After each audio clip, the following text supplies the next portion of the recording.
thanks for coming to this festival of Fintech. Of course, hope you're having a great time. We would like to understand, how is Slack looking into this Indian industry and the whole idea of Fintech. Of course, it's evolving, but how does Slack look into it? Yeah, I think great question, and it's a good forum for me to connect with some leaders on the fintech industry. So it's great. I think I guess the way we are looking at it is this is a industry which is in a hyper growth mode. Now there are a lot of aspect of this industries that we can address right from a perspective of how they can be more productive in the way they operate, and that productivity is not only at a from a process level perspective. The productivity from a people side of it as well becomes really important.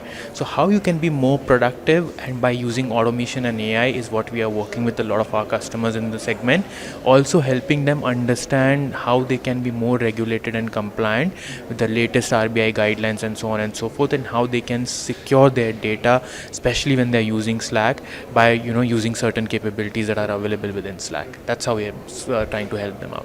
So, of course, there are gaps which Slack is kind of filling.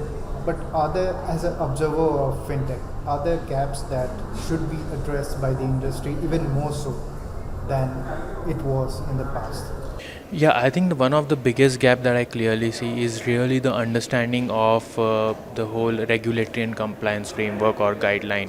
And RBI has been very categoric in terms of coming up specific guidelines on fintech. So I think that's a major gap where in the heat of making sure that your processes are right, you're getting products out there, you're engaging with customers, you are reducing your cost of customer acquisition and all, and increasing your customer base. That's one aspect which is in a lot of cases not prioritized, and that can have a catastrophic effect on your business itself if there is some challenge there. So I think that's one gap that we are trying to address, especially with with our customers on Slack. The other larger gap, of course, is productivity being looked at as a siloed approach rather than a approach which is across processes, people and systems that they use. And again, how do you bring all of these together to make sure that you not only increase productivity but also make it more and more efficient on the people side and product side. So that again is an area which is a gap which can be addressed and is being addressed, but that's obviously going to be a long run as we move from here. Right, of course. So, Rohan, we hear about what India is doing great.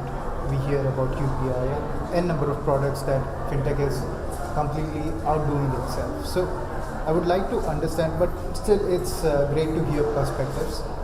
New perspectives come across when you speak to people, of course. So, what is your perspective on that? What is India doing really great when it comes to fintech? Let's not speak about UPI, of course. Yeah, of course. I think, look, I mean, if you look at the whole, market ecosystem, there's enough and more data to say that Indian fintech will become a hub of the global fintech ecosystem. There's enough and more data supporting that. For example, fintech adoption is in India is at 87%, while if you look at global average, it's around 64%. That itself is a massive gap, while we call up ourselves a developing economy, and the developed economy is even not there.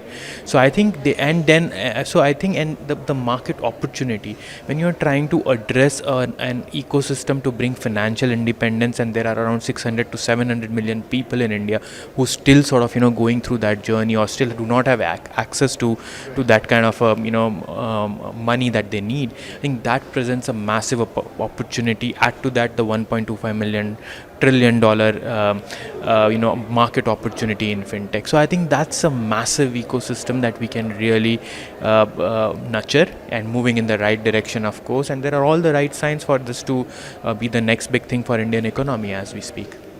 So thanks for taking the time out and doing this. Of course, hope you have a good time for the rest of the event. Thank you very much.